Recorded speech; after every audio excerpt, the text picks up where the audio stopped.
తప్పు చేసేవేమో అనిపిస్తుంది భూమి. ఏం మాట్లాడుతున్నావు మాధవ్? ఇప్పటికే నేను పాపను యాక్సెప్ట్ చేసి మీ దగ్గరికి తిరిగి వచ్చినందుకు మా నాన్న నేను చచ్చానంటున్నారు. నాతో సంబంధం లేదు అంటున్నారు. ఆ క్షణం కూడా నేను బాధపడలేదు. మా నాన్న ప్రేమతోనే నన్ను అలా అంటున్నారు అని అనుకున్నాను. నీ దగ్గరకు వచ్చాను. అప్పుడు కూడా నా మనసుకి ఎలాంటి బాధ లేదు.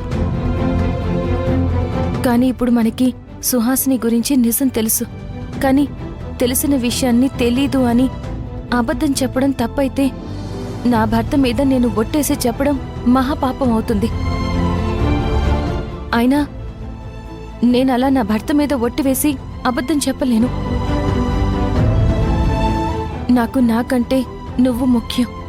నీకోసం నేను ఏమైనా చేస్తాను. కానీ నేను నీ మీద ఒట్టేసి అబద్ధం చెప్తానని నువ్వెలా అనుకుంటున్నావు? అది ఈ జన్మలో జరగని పని. నీ ప్రేమ గురించి నాకు తెలుసు భూమి. కొన్ని పరిస్థితుల్లో అబద్ధం అడగ తప్పదు. ధర్మరాజు అంతటి వాడే అశ్వత్థామ హతహ అని అరిచి చెప్పి కుంజరహ అని చిన్నగా చెప్పాడంటే లోక కళ్యాణం కోసం తప్పు చేసినా పర్వాలేదని మన పురాణాలే చెప్తున్నాయి. ఇక్కడ కూడా అలాంటి పరిస్థితే భూమి.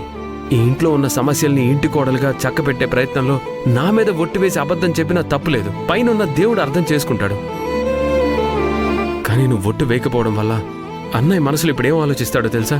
సుహాసిని ఎక్కువ రోజులు బతకదని అన్నయ్యకి తెలిసిన మరుక్షణం తనకా జబ్బు రావడానికి కారణం మన వాడిన అబద్ధం వల్లే అనుకొని జీవితాంతం ఆ నిందని మన మీద వేస్తూనే ఉంటాడు.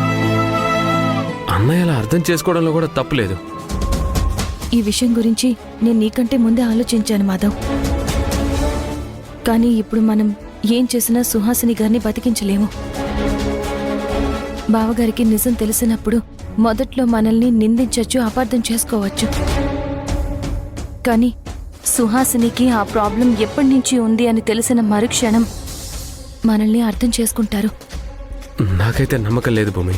మనం ఇంకెప్పటికీ అన్నయ్యకి నిజం చెప్పలేమేమో అనిపిస్తుంది.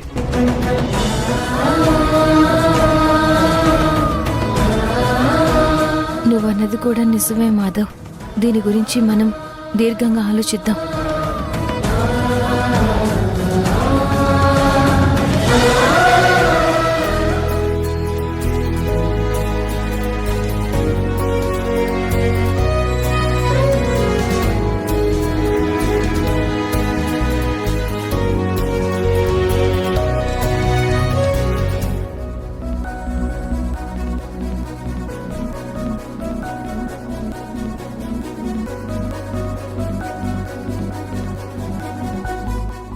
రెండు నిమిషాలండి, అన్నీ అరేంజ్ చేస్తాను.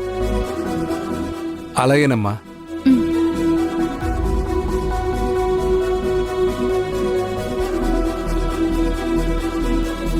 అలైక్య, నువ్వు కూడా వెళ్ళి వంట చేయొచ్చు కదా. తను ఒక్కతే ఎన్ని పనులను చేస్తుంది? తనేమి ఇంట్లో పని మనిషి కాదు కదా, గెస్ట్గానే కదా వచ్చింది. అనుకున్నాను ఇలాంటి మాట ఏదో ఒక రోజు ఖచ్చితంగా వచ్చి తీరుతుందని. అనుకోవటమే కాదు, ఈ మహాతల్లి గారికి చెప్పాను కూడా నేను వంట చేస్తాను అని. కానీ ఆవిడ గారు మాత్రం ఏమన్నారో తెలుసా?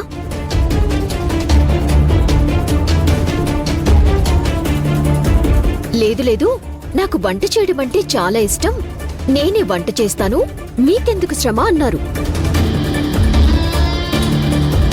వంటగదిలో కూడా రానివ్వకుండా ఆవిడ గారే ఆక్రమించారు. ఈ విషయం తెలియక మీరు నన్ను తిడుతున్నారు, నా మీద కోపడుతున్నారు.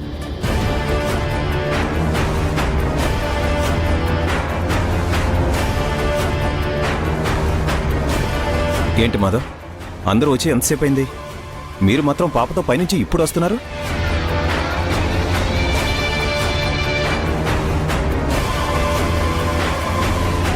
ఏంటి భూమి, నువ్వు కూడా సుహాసిని వచ్చిన తర్వాత వంటలు మర్చిపోయినట్టున్నావు? ఏమైంది బావగారు? ఏదైనా ప్రాబ్లమా? ప్రాబ్లం అంటావేంటి? ఇంటి కోడలిగా ఇంట్లో వంట చేసే బాధ్యత నీది, అలైక్యది. అలాంటప్పుడు మీరు ఈ ఇంటికి వచ్చిన గెస్ట్తో పని చేయించడం ఏంటి? నిజం చెప్పండి, నువ్వు తనని గెస్ట్లా తీసుకొచ్చావా లేకపోతే జీతం లేని పని మనిషిగా తీసుకొచ్చావా?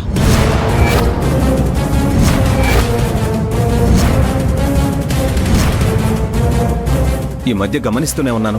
వంటలు తనే చేస్తుంది, కాఫీ టీలు కూడా తనే పెడుతుంది, మొక్కలకి నీళ్లు కూడా తనే పోస్తుంది. ఇంట్లో ప్రతి పని గొడ్డు చాకరీలా తనే చేస్తుంది. మీరు చేయాల్సిన పనులను కూడా తనతోనే చేయిస్తున్నారు.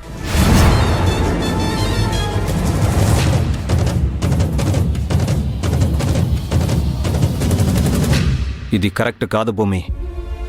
ఇక నుంచైనా సరే మీరు మీ పద్ధతి మార్చుకుంటే బాగుంటుంది. బావగారు,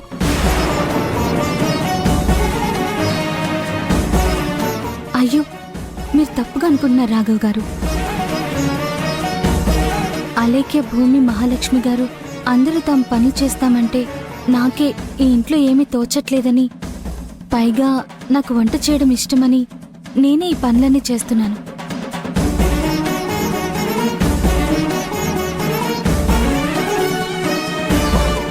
అంతేకాని ఎవరు నన్ను ఈ పని చేయి ఆ పని చేయని చెప్పడం లేదు.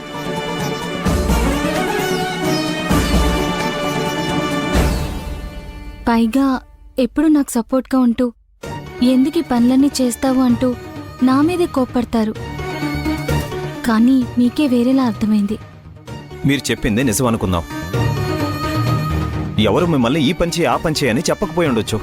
కానీ ఇలా చేస్తుంటే గట్టిగా వద్దు అని చెప్పాల్సిన బాధ్యత కూడా వీళ్ళదే.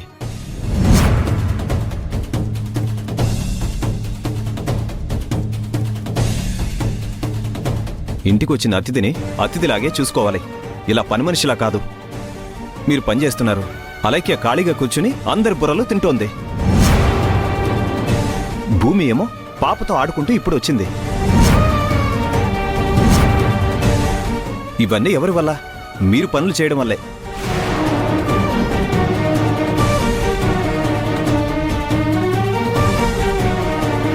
అన్నయ్య, ఇందులో భూమి తప్పేం లేదు.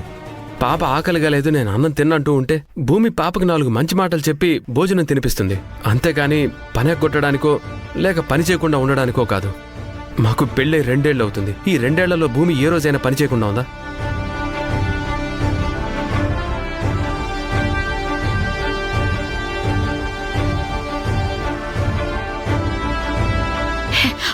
ఏంటి రాఘవ ఇది? ఇది చాలా చిన్న విషయం నాన్న. మేం కూడా కాఫీ పెట్టమని మహాలక్ష్మికి చెప్తే ప్రియదర్శినే వెళ్లి కాఫీ పెట్టుకుని తీసుకొచ్చింది నాన్న. పెద్దవాళ్ళంటే తనకు గౌరవం ఉంది.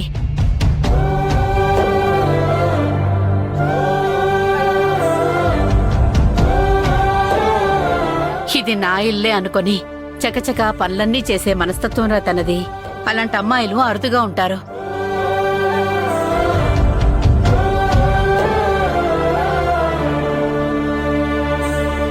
చూడండి రాఘవ్ గారు,